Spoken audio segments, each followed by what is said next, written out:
"Do not attend the funeral," my husband Kevin shouted when he learned of his father's demise following a prolonged illness. I couldn't fathom why any wife would skip her father-in-law's funeral, but despite my protests, Kevin adamantly refused.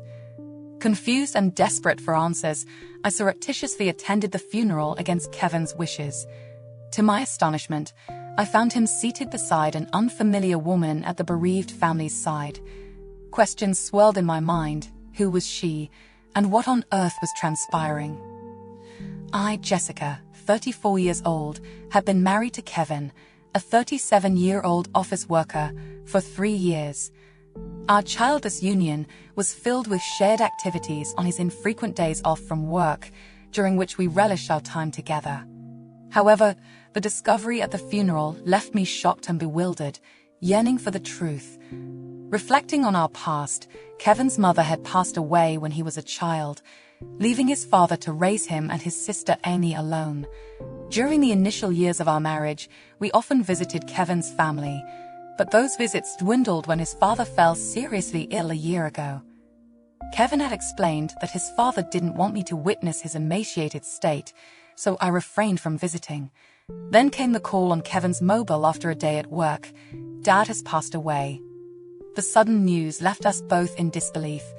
Kevin, grappling with the reality, questioned the authenticity of the information, suspecting a worsening of his father's condition. The bearer of the news was Uncle Eric, who, due to the sudden turn of events, hadn't even had time to inform Kevin beforehand. The funeral was scheduled for the day after tomorrow, and Kevin appeared visibly flustered by the abrupt news. Concerned, I gently approached him, expecting a reassuring response. However, his answer caught me off guard. "I'll accompany you to the funeral." "No, you absolutely can't come." "Why?" "It's obvious that I should go, right?" "Shut up. Just listen to what I say and keep your mouth shut," Kevin retorted, storming off to his room. He hastily packed a suit and a change of clothes, leaving me bewildered and questioning his sudden insistence. "Why? Can you tell me why?" "Shut up. I'm going to stay at my parents' house until the funeral is over. Just remember, you must not come to the funeral."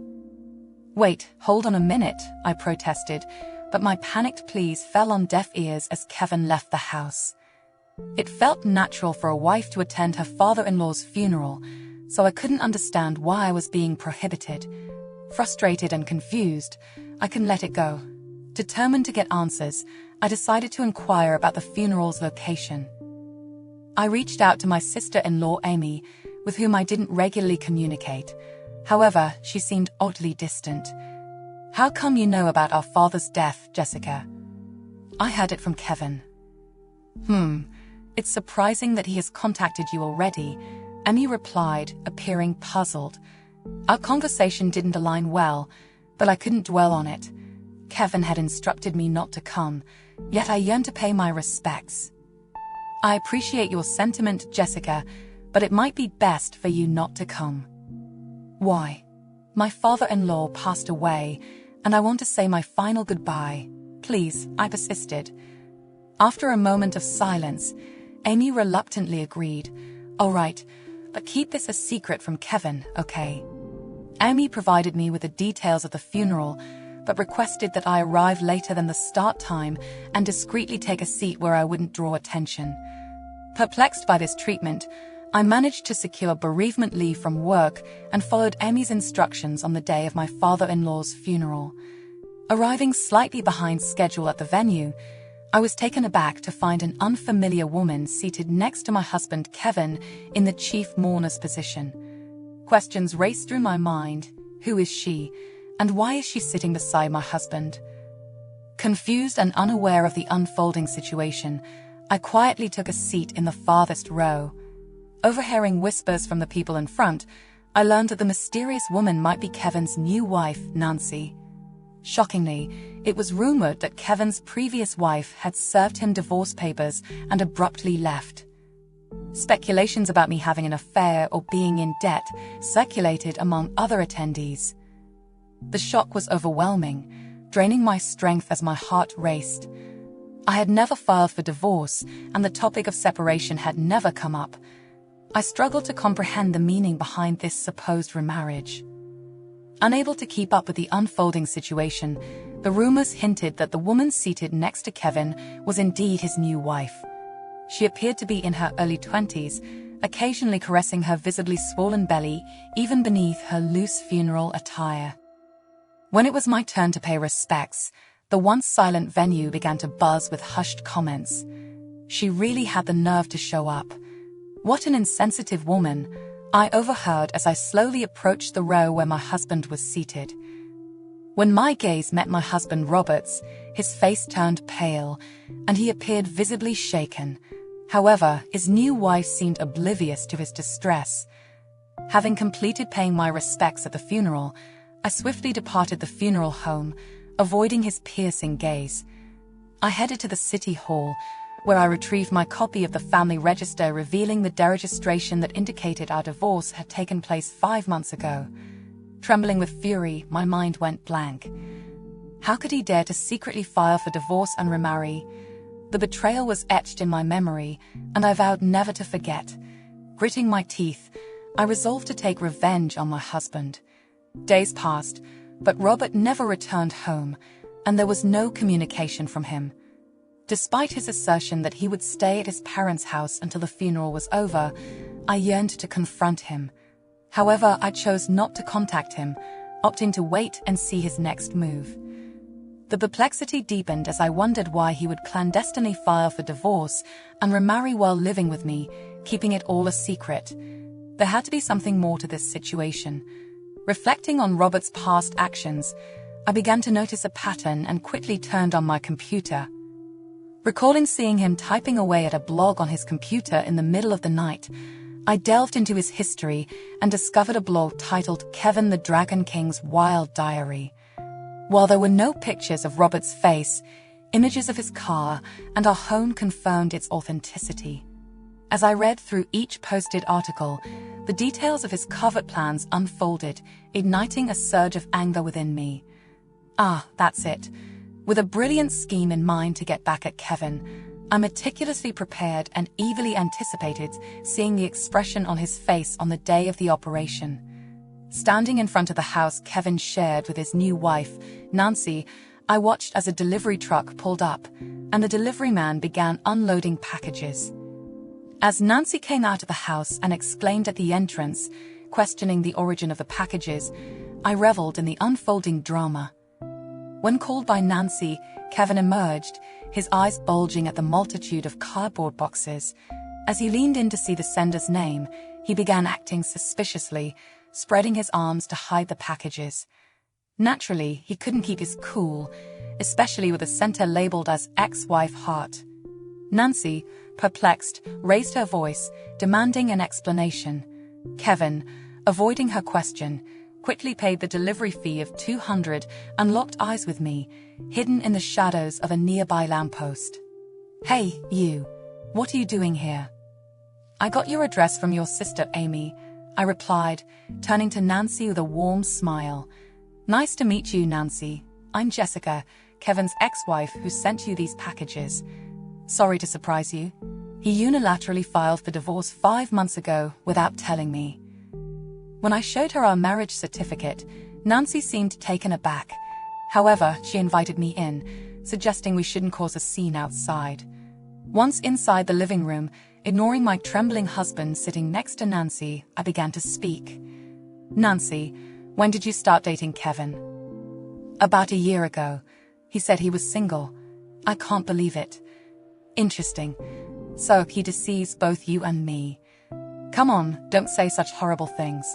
Here, it's just a simple misunderstanding, isn't it?" I was left speechless by my husband's nonchalant laughter and his complete lack of remorse. "It's unacceptable that you filed for divorce without my consent. I'm suing you for $35,000 in alimony. You've been cheating, so it's only fair, right?" "Why? Why should I have to pay that?" My husband fumed with anger, while Nancy, on the other hand, seemed quite calm. "Well, don't be so stingy. Just pay her, darling. After all, you're the boss, so $35,000 shouldn't be a big deal, right?" Adhering to that, I couldn't help but burst out laughing.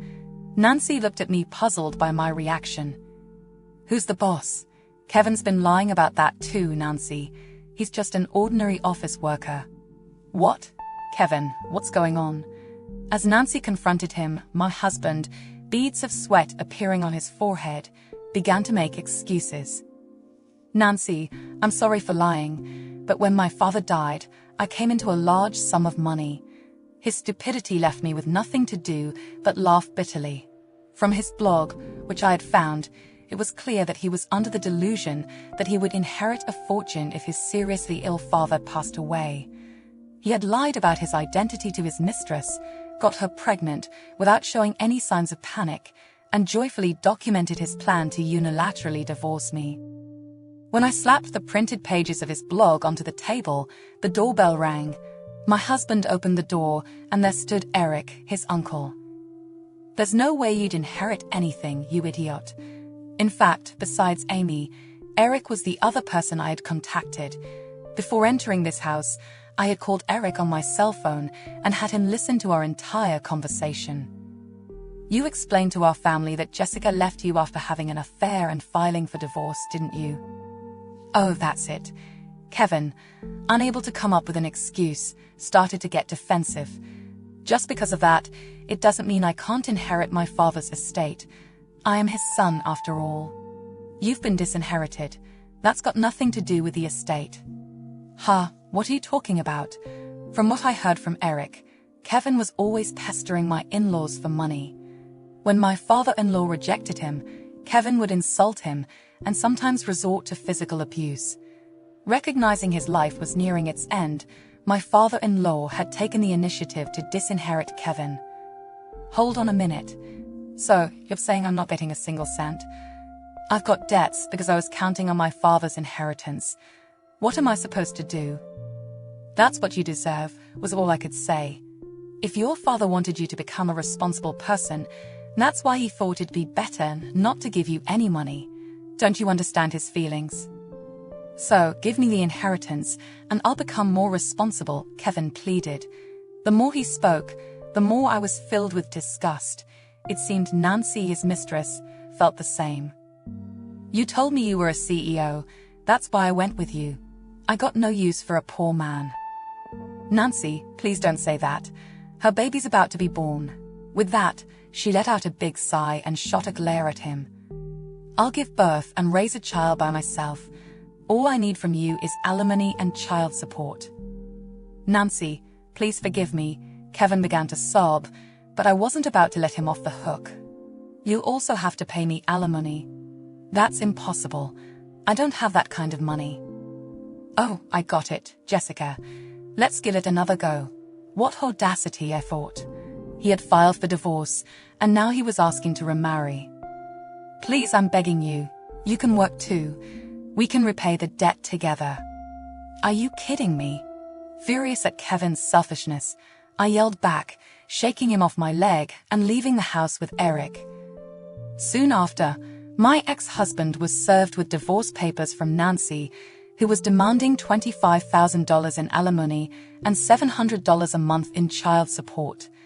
According to my sister-in-law Amy, in addition to the $35,000 in alimony that I had demanded, my ex-husband was swamped with debt from the mortgage on the house he lived in with Nancy, and was reportedly working like a horse from dawn till dusk. Meanwhile, I was enjoying a carefree single life. Amy, who used to be my sister-in-law, and I had become great friends. When she comes over to stay, we have a great time chatting.